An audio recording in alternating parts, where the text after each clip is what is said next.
몸의 모든 움직임이 좋으면 그럼 나의 몸의 모든 것들은 다 제자리에 있구나. 이런 거 믿으시는 거죠. 믿는 거는. 먼저 책은 다 읽으셔도 상관은 없어요. 그냥 앉아서 오늘 다 읽으셔도 돼요. 사실 제가 이제 생각을 해보면 처음에 읽을 때 체험 사례를 하나 읽고 이틀인가 막 그냥 다 읽었었던 것 같아요. 식구들한테 막 어머 이것 봐, 이 사람 이랬대 막 이러면서. 저는 이 책을 되게 많이 읽은 사람이라기보다는 정말 꼼꼼하게 정독을 한번 했었던 것 같아요. 뭐 다른 게 되게 많아요. 막 그 강사가 되고 나면 그 다음에 막 이것도 배워야 되고 저것도 배워야 되고 막 저것도 해야 되고 막. 그래서 오히려 지금은 되게 다 섞여버린 것 같아요. 다른 운동들이랑 크게 차별이 없이 다른 운동에서 얘기하는 걸 SNP에서 또 똑같이 얘기하는 또 그런 얘기들이 많은 것 같아요. 또 비슷한 강사들한테 비슷한 내용을 배워서. 예전에는 오히려 SNP는 너무 독특했거든요. 독특한 그 이야기들이 이 책에 있어요. 그리고 이제 우리가 뭐 소위 뭐 근육이라든지 뭐 아시겠지만 저희 운동 강사로서 보는 그 유명한 두 가지 책이 있죠. 그 근막경선하고 뉴만.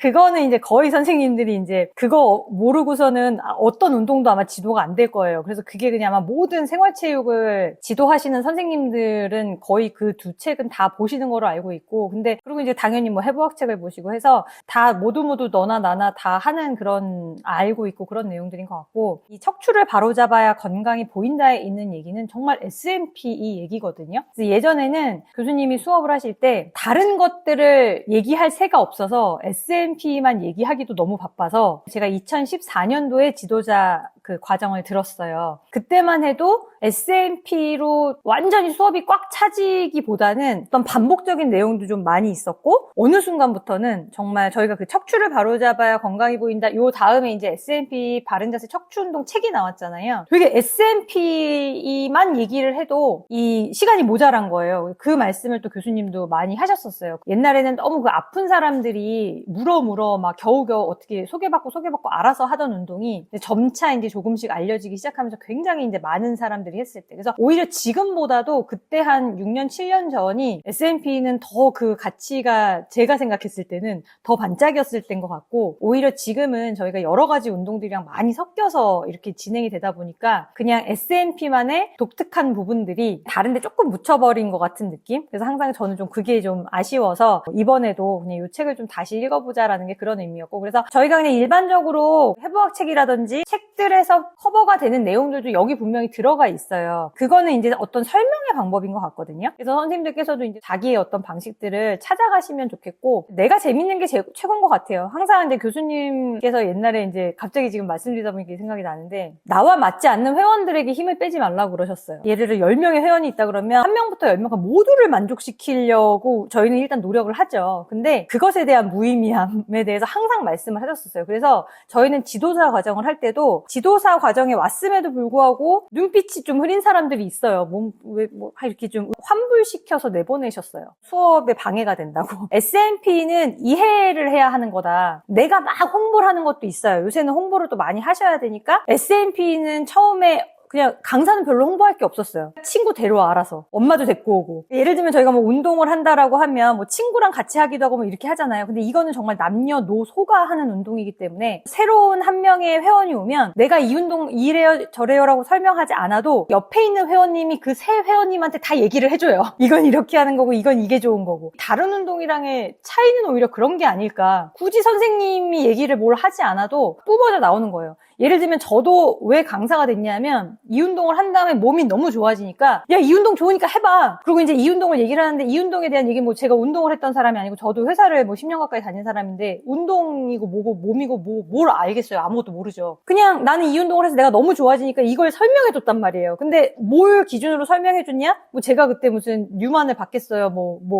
근막을 배웠겠어요. 뭘 했어요. 아무것도 모르죠. 그냥 S&P에 있는 얘기만 해주는 거예요. 이 책에서 본 얘기만 거기에서 또 내가 경험한 것만 그것만 얘기를 해주는 거예요. 그래도 사람들이 소위 열광했어요. 저는 그래서 그런 경험들이 그런 것들을 막 이렇게 얘기를 하다 있다 보니까 이 운동이 좋고 이 운동 어떻게 하는 거야 그래서 막 알려주다 보니까 어느 날 딱 정신 차려 보니까 수업을 그냥 하고 있더라고요. 그래서 저희가 항상 지도사 과정일 땐 공부하려고 하지 마시고 그냥 운동하시라고, 운동만 하시라고. 체험 사례가 내 거가 쌓이면 내가 뭐 이거 배워서 저거 배워서 얘기하는 것보다 훨씬 진정성 있게 이 운동을 설명할 수가 있고, 이 운동을 설명할 때 눈이 흔들리지 않을 수 있어요. 근데 그 힘은 책을 아무리 보고 남의 체험 사례를 100개, 1000개를 읽어도 내가 그걸 내 몸으로 경험하지 않고는 눈이 흔들려서 말을 못해요. 그래서 그냥 지도자 과정 할 때는 다른 거 하지 마시고 그냥 운동만 하시라고. 그리고 예전에 교수님께서 질문을 안 받으셨어요. 그래서 소위 막 뒤에서 막 쑥덕거리는 선생님들도 있었어. 질문을 안 받아준다고. 근데 이제 주로 질문을 누가 하겠어요? 이 운동을 모르는 사람이 질문을 하잖아요. 물론 몰라서 질문하는 게 나쁜 거는 아니에요. 하지만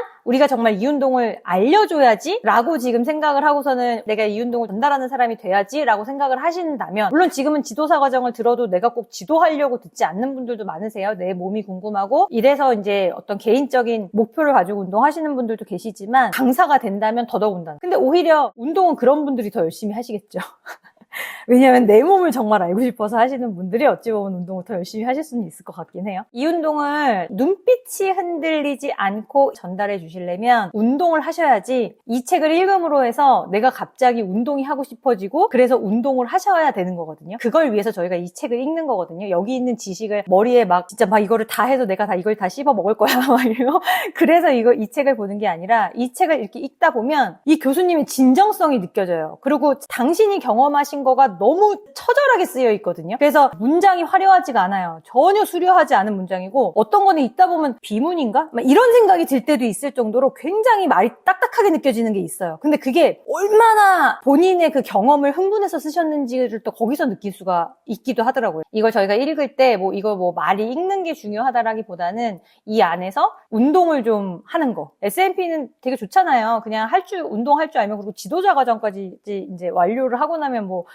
동작에 대해서 누구한테 물어볼 필요는 없으니까 하기만 하면 되는데, 항상 문제는 그 하기만 하는 게 정말 어렵잖아요. 모든 일이 다 그렇지만 다시 한번 좀 마음속에서 운동하고 싶은 마음이 올라오고, 그렇게 해서 지금 몸을 움직이게 되고, 그게 얼마나 걸릴지 모르겠어요. 그 마음이 딱 먹어지는 데까지. 하지만 좀 다 같이 그렇게 가봤으면 좋겠다는 생각이 들어서, 이제 MP라든지 이런 부분은 정말 S&P밖에 없는 거예요. 그 S&P의 중간에 있는 것이 NP죠. 우리가 S&P라는 운동을 하는 이유는 NP로 가기 위한 건데, S는 셀프, 스스로 하는 거고, E는 exercise, 운동을 통해서 하는 거잖아요. 그래서 스스로 운동을 통해서 인간 본연의 자세를 찾는다라는 게 이 S&P 운동이고, 결국 스스로 해야 하지만 남의 도움이 필요한 사람이 있어요. 남의 도움이 필요한 사람들에게 또 이 운동을 알려줄 수가 있는 거죠. 예전에는 교수님께서 이걸 직접 지도를 해주셨기 때문에 실제로 저희가 다나손이라든지 이제 나무손이라든지 이런 것들을 사용해서 하는 도구 활용 방법이 카이로프랙틱에서 저희가 온 거잖아요. 손으로 하는 수기치료 방법들이 전체가 다 있고, 그리고 그거를 이제 도구로 혼자 할 수 있게끔 만들어 놓은 것이 S&P이다 보니까 손으로 할 줄 알아야 척추 정밀 교정을 저희는 배웠었어요.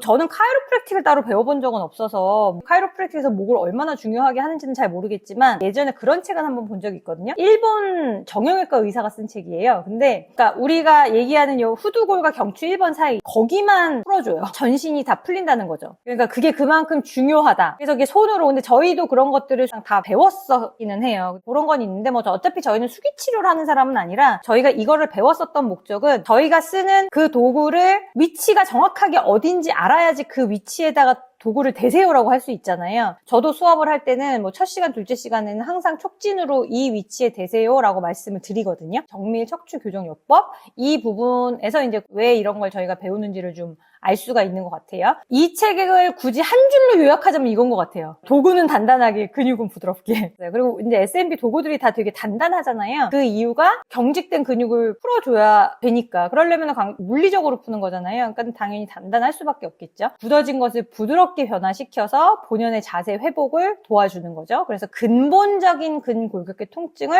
없애는 섬세한 척추교정 요법이다라고 되어 있는데, 수기로 하지만 이 손으로 하는 이 방법을 도구에다가 실어서 저희가 배운 거죠. 경험을 너무 많이 해가지고 그냥 목이 안 돌아가는데, 저는 실제로 제 사촌한테도 한번 해봤었어요. 그냥 배운 거 그대로 목이 안 돌아간다 그래서 배운 그대로 그냥 했더니 그냥 1분 만에 돌아가요. 근데 다른 건 아니에요. 여러분들이 아시는 것처럼 그대로 그냥 다나손 쓰시면 돼요. 사실 알고 계시면 좀 도움은 되는 것 같아요. 지금은 저희가 배울 수 없으니까 도구 활용 방법 배운 것 가지고 이제 활용을 좀 많이 하셨으면 좋겠다. 그래서 좀 말씀을 드리고, 제가 이제 1화가 있어서 하나 말씀을 드리면, 어떤 회원분 한 분이 오셨는데 처음에 SNP를 하고 나면 몸이 좀 힘들어지는 경우를 많이 경험을 하시잖아요. 근데 몸이 안 좋은 사람들일수록 몸이 힘들어요. 그러니까는 그거를 부작용이라고도 표현을 하는 거죠. 근데 뭐 그런 걸 또 좋은 말로는 명현이라고도 해요. 명현 반응이라는 말들을 또 하잖아요. 그런데 제가 어떤 회원분을 봤냐면 밤새 토했다고 그러셨어요. 근데 옛날에는 이제 막 그런 걸 들으면 놀랄 수도 있고 하기는 한데 그런 부분들을 요 미주신경 가지고 설명을 많이 해드렸었어요. 교수님도 그렇게 말씀을 하셨었고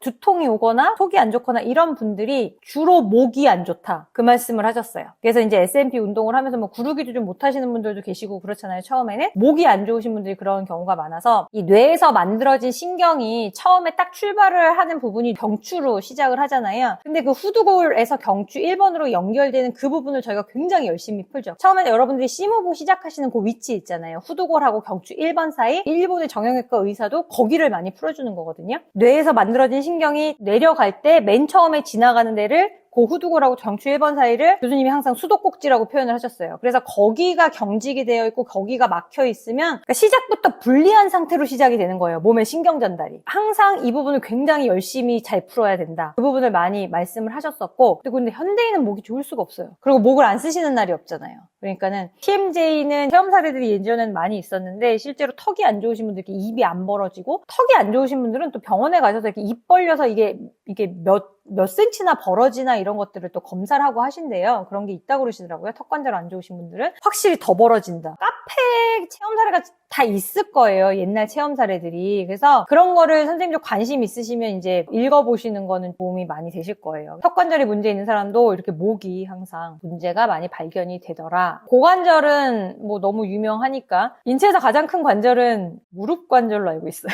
그래서 근데 이제 이렇게 표현을 한 거는 그만 몸의 중심에 있잖아요. 골반을 중심으로 위는 척추가 다리도 골반 안에 심어져 있는 고관절이 심어져 있는 형태잖아요. 그러니까 골반이 틀어지면 몸의 위아래로 영향은 줄 수밖에 없어요. 이거는 너무 당연한 거고 바른 골반의 위치는 어디냐? 어떤 위치를 보려고 하지 마시고요. 움직임이 좋은 걸 보려고 하셔야 돼요. 몸은요. 그래서 몸이 전체적으로 움직임이 좋으면 다 자기 위치에 있어요. 그건 믿으시는 거예요. 그런 걸 믿는 거예요. 어떤 교수가 뭐 먹으라더라 이런 거 믿는 게 아니라 그쵸? 쇼닥터가 나와서 이거 좋대요 이런 걸 믿는 게 아니라 몸의 모든 움직임이 좋으면 그럼 나의 몸의 모든 것들은 다 제자리에 있구나 이런 거 믿으시는 거죠. 믿는 거는